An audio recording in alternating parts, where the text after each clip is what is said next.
We are jet skiing through the canal system at Punta Gorda Isles. It is a Saturday morning, first part of September. Beautiful weather. I think it's forecasted to be 89 degrees today. We're going to go on a quick little explore out to see the Sunseeker Resort, which is out in the harbor. It's supposed to open here in another month or two, and we have not seen it by jet ski before, so that'll be kind of fun. I'm going to let the camera run here for a few minutes just to get an idea of the canal system here in Punta Gorda Isles. Pretty cool to see how wide the canals are. Seawalls that are maintained by the city. Some of those had to be replaced during Hurricane Ian, and I think a few prior to that was Hurricane Irma.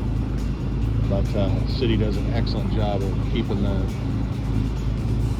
the neighborhood and streets and city and town, everything well maintained. The canal system is just beautiful in this neighborhood. So if you're at all familiar with Florida canals, a lot of times when it's not maintained by the city, it falls into disrepair.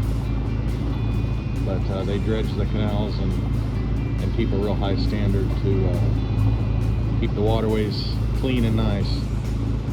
We see dolphins and the neighbors say they see manatees, but I haven't personally seen a manatee yet. But we're just about to hit our 1 year mark on being in this part of the world, so hope to see manatees. So anyway, we'll just cruise along here, minimum wake in the canals, of course. We're a couple of coves in from the Fishman's Village area. We'll be out to the harbor in just a couple of minutes. But anyway, hadn't made a video on the canals yet, so figure while we're cruising slow here, we'll give it a little bit of footage.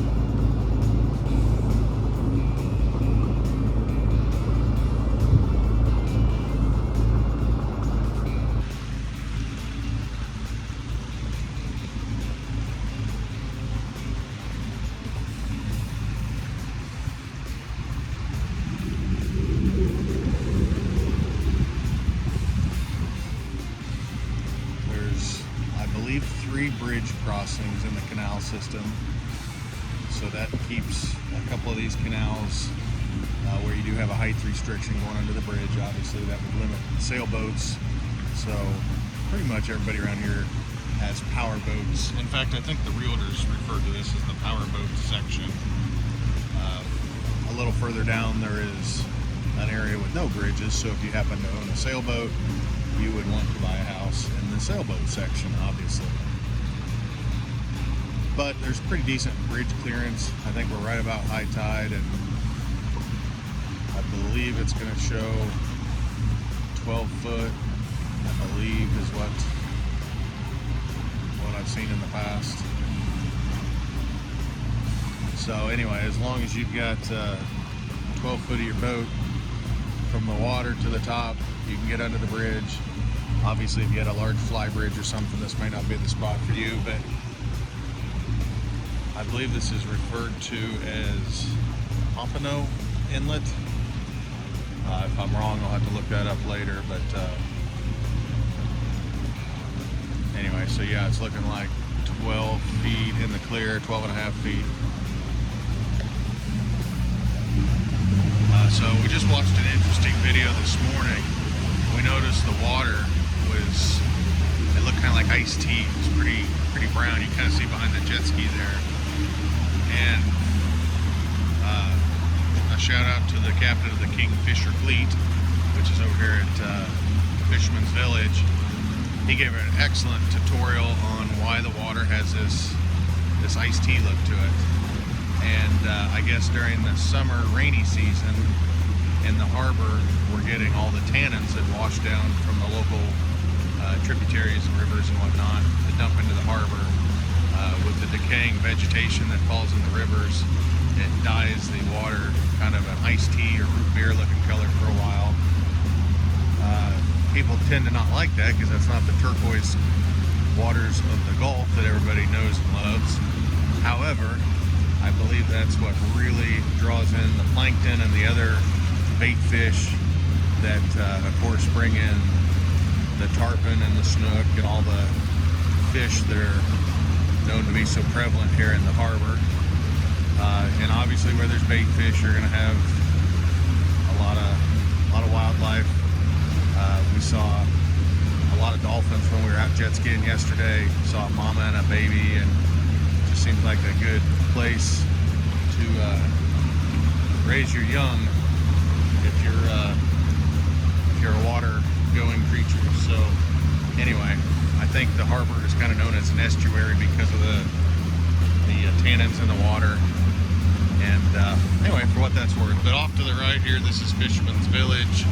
Most people that have been to this area have at least been to Fisherman's Village by land. And we're going to give it the gas here. Straight ahead is Sunseeker.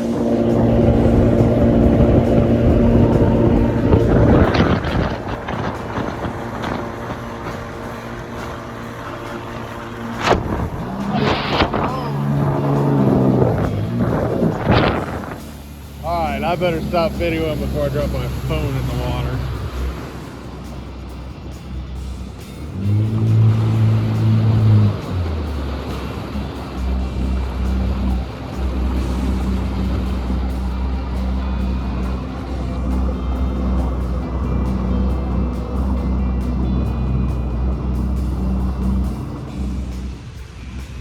Alright, here's our local tradesman working hard to get the Sunseeker Resort opened.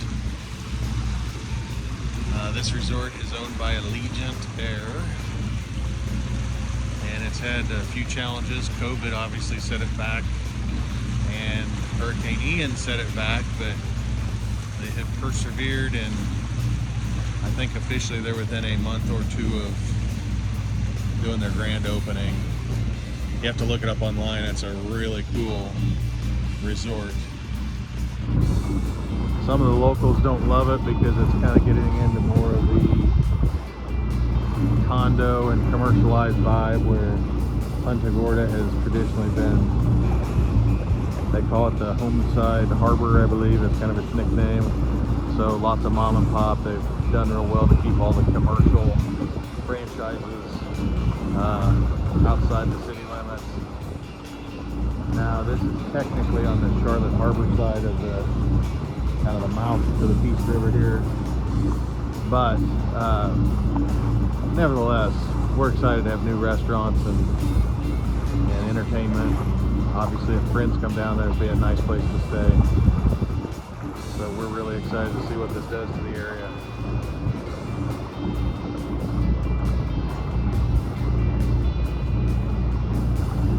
So one of these days, I'll bring the drone over here and do some drone shots off the boat so you can kind of get a better view, but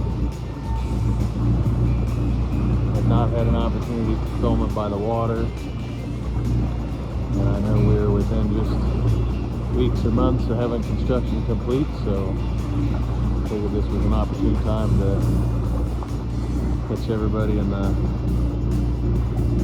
final act of putting this place together.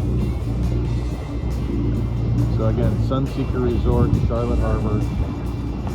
Get online, check it out. I'm sure they're going to run a lot of promos for reservations.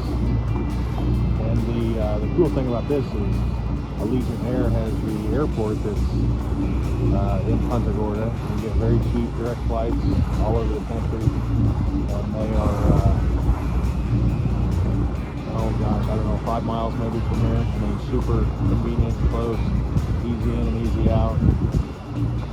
And Allegiant Air tends to be kind of an a la carte type of airline. You pay for all the add-ons that you'd be interested in, as far as reserving a seat, checking a bag, if you want a drink or a snack on the plane, everything's kind of pay as you go. But the seat proper is very, very affordable. And we oftentimes fly Kansas City to Punta Gorda, and I think we can get flights for pretty on average for less than $100, $79 each way.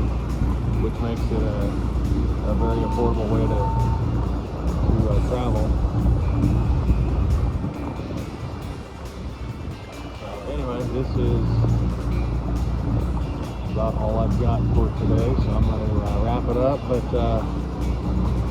beautiful Charlotte Harbor, and this is looking due west across the harbor into the Gulf and the Gulf of Mexico. As you know, you see beautiful sunsets.